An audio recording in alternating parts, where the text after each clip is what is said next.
গত বছরও কিন্তু আমি এই ওয়াইফাই অ্যাওয়ার্ডের জুরি বোর্ডেও ছিলাম, অ্যাওয়ার্ডের দিনও ছিলাম, অ্যাওয়ার্ড দিয়েছিও। এবার আমাকে মানে জুরি বোর্ডের সময় আমি থাকতে পারিনি, আমাকে বলেছিল, কিন্তু যে কোনো কারণে আমি থাকতে পারিনি। কিন্তু আমার গত বছরে যে এবার বেশ অনেক জাঁকজমক মনে হয়েছে, খুব ভালো লাগছে আমার তাদের অ্যারেঞ্জমেন্টগুলো। কারণ ওরা তো কিন্তু নতুন, হ্যাঁ, নতুন হয়েও যে আপনার এই 2-3 বছর এত সুন্দর মতো আপনার অ্যাওয়ার্ডটা অ্যারেঞ্জ করেছে, এবার তার আগের চেয়েও ভালো। আমি আশা রাখি যে ভবিষ্যতে আরও ভালো করবে। হ্যাঁ, আইফা অ্যাওয়ার্ড ভালো অনুষ্ঠান হবে।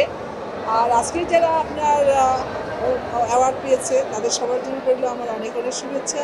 যারা পায়নি তাদের জন্য আমার অনেক শুভেচ্ছা, অবশ্যই আগামীতে পাবে। আর অ্যাওয়ার্ড পেলে কান্না ভালো লাগে। তারপরে হ্যাঁ, অ্যাওয়ার্ড পাওয়া একটা দায়িত্বের ব্যাপার, সেটা হলো যে আমি অ্যাওয়ার্ডটা পেয়েছি কাজের জন্য, আর এটার জন্য আমি আর ভবিষ্যতে ভালো করতে পারি। হ্যাঁ, এটা অনেক বড় একটা দায়িত্ব পড়ে যায় যখন আমি অ্যাওয়ার্ড পাই একটা কাজের জন্য। প্ল্যান চলছে, গল্প লিখি হচ্ছে আর কি। ইনশাল্লাহ সব কিছু আপনার ঠিকঠাক হলে অবশ্যই জানাবো, কারণ আমার যারা মিডিয়ার ভাই বোনেরা আছে তারা ছাড়া তো আমি চলতে পারবো না, সুযোগ কথা। তাদের আমার প্রয়োজন আছে, যার জন্য আমরা জাঁকজমকভাবেই কিন্তু আমি তাদেরকে নিয়েই আমি এটা অ্যানাউন্স করবো। দুটা ছবি দেখেছি আপনার রোজারিতে, একটা হলো শাকিব খানের আর একটা হলো আপনার নিশুর ছবিটাও দেখেছি। না, দুটো ছবি আমার খুব ভালো লেগেছে, খুবই মানে গল্প, মানে নিশু যে ছবিটি করেছে ওটাও সুন্দর গল্প, তারপর সুন্দরভাবে আপনার তুলে ধরেছে স্ক্রিনে। আবার শাকিব খানের ছবিটাও খুবই ভালো, মানে ভালো, গল্পটা ভালো, আবার স্ক্রিন প্লে ভালো, সব মিলিয়ে সুজাগতার ছবি খুব ভালো। এরকম ধরনের ছবি আমাদের দেশে আপনার শুধু ঈদে না, আমার মনে হয় এই যে 12টা মাস তো একটা বছর, তার মনে হয় বছরে 4-5টা কিন্তু এরকম ধরনের ছবি হওয়া উচিত হবে। শুধু ঈদে আসলে একটা দুটো ছবি,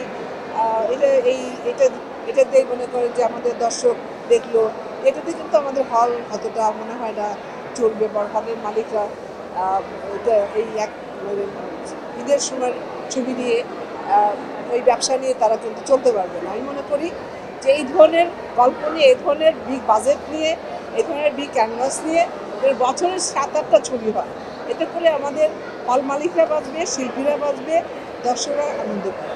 সিনেমা তো আপনার ভালো পাওয়া উচিত, দর্শকরা যেটা এখনকার আসলে সব কিছু অনেক কিছুই পরিবর্তন হয়েছে, মানুষের রুচি, মানুষের পরিধি, তা এখনকার যুগের সাথে তাল মিলিয়ে যদি আমরা ছবি বানাই তাহলে অবশ্যই চলবে, আমি আশাবাদী।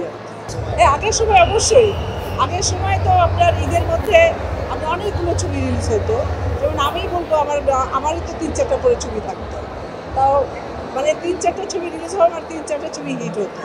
হ্যাঁ, তো তখনকার আসলে অন্যরকম একটা আনন্দ, অন্যরকম একটা থাকতো যে না, আমার 3টা ছবি রিলিজ হয়েছে, 3টা ছবি হিট হয়েছে, দর্শকরা গ্রহণ করছে, 3টে গল্পই আলাদা আলাদা ধরনের, তারপর অন্য শিল্পীদেরও ছবি রিলিজ হয়েছে। এখনকার মতো স্বল্প পরিসর না, তখন তো অনেকগুলো ছবি রিলিজ হতো ঈদের। হ্যাঁ, আর ভালো ছিল অনেক বেশি। তো এখন মনে করি যে এখন যারা অভিনয় করছেন, যারা ডাইরেক্টর প্রডিউসাররা আছেন, ছবি বানান, শুধু ঈদের জন্য অপেক্ষা করবেন না। আমাদের ফিল্ম ইন্ডাস্ট্রি বাঁচাতে হলে, শিল্পীদেরকে বাঁচাতে হলে, বা এই চলচ্চিত্রের অঙ্গনটা বাঁচাতে হলে অন্তত বছরে মানে অন্তত 15-20টা ছবি দরকার, তার মধ্যে 10টা ছবি হোক, এটা আমি আশা করি।